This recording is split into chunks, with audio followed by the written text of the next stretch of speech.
So you're a member of an internal complaints committee. That means you have a huge responsibility in making your workplace safe and respectful for everyone. This explainer is your roadmap.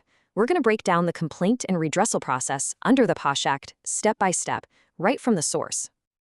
Okay, so here's our game plan. We're going to follow the entire journey of a complaint, right from the very beginning to the very end. We'll start with what your role is, then jump into how to handle that initial complaint.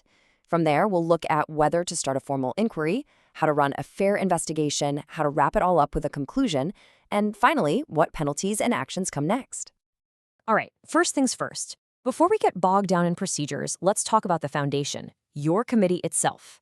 Section 4 of the Act spells out who should be on it, and it makes one thing perfectly clear. You are the guardians of this entire process.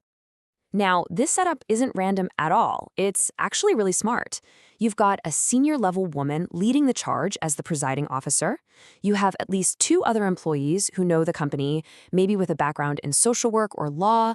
And then, and this is so important, you have an external member to bring in that unbiased outside view. Plus, the rule that at least half the members have to be women ensures a balanced perspective. This isn't just a group of people, it's a team purpose-built for fairness. Okay, let's get into the action. What kicks this whole thing off? A formal written complaint. And let me tell you, how you handle this first step, it sets the tone for everything, and I mean everything that follows.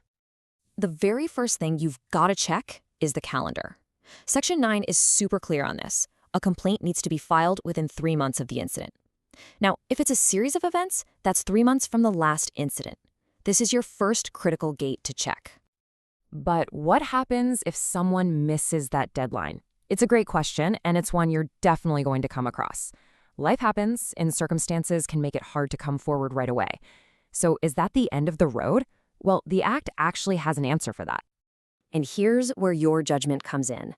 The law gives your committee some wiggle room. You can extend that deadline by another 3 months. But it's not a free pass. You have to be convinced there was a good reason for the delay, and this is crucial. You have to write down exactly why you're granting the extension. It keeps the whole process transparent and fair. All right, so the complaint is in and it's valid. Now you're standing at a fork in the road. You've got 2 choices, and you don't always have to jump straight into a full-on investigation. The law actually provides another option first, but it comes with some very specific rules. This first path is called conciliation. And the most important thing to remember here, it's all up to the person who filed the complaint. You can't force it. She has to ask for it. Your job is just to help facilitate a settlement if that's the path she wants to take, before any formal inquiry even starts. And this is a bright red line, a total non-negotiable. The Act says it right there in black and white. You cannot have a money-based settlement as part of conciliation. This process isn't about buying someone's silence. It's about finding a real resolution, and the law makes sure of that. So just think of conciliation as a voluntary exit ramp. If it works out, great. You document it, and the process ends right there. But if the complainant doesn't want it, or if they can't reach an agreement, or if the respondent breaks the terms of the settlement, well, then there's only one way to go: straight ahead to a formal inquiry. No other options. Okay, now we're getting to the real core of your job, the formal investigation. When this kicks off, your committee basically takes on a semi-judicial role. The law gives you some serious power to dig in and find the facts, and with that power comes a whole lot of responsibility. The moment the inquiry starts, a few clocks start ticking, and these are not suggestions. You have 7 working days to get a copy of the complaint over to the respondent. Then they get 10 working days to get their reply back to you. These deadlines are there to make sure things move along fairly and efficiently from the get-go. Now, this is huge. The law gives you the same kind of power as a civil court. That means you can summon people, make them testify under oath, demand documents. But, and this is a big but, with great power comes great responsibility, right? Those powers are balanced by the principles of natural justice. Both sides have a fundamental right to be heard and to make their case. Your job is to use your power to make sure the process is absolutely fair. And speaking of clocks, there's a big one ticking over the whole investigation: 90 days. That's it. From start to finish, the entire inquiry has to be wrapped up within that time frame.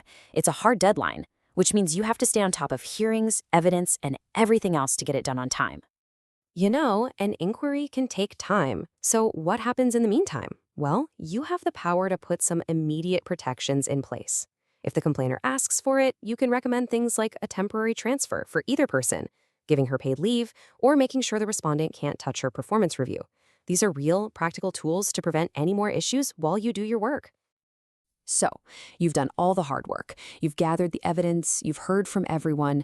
Now it all comes down to one single crucial document, your inquiry report.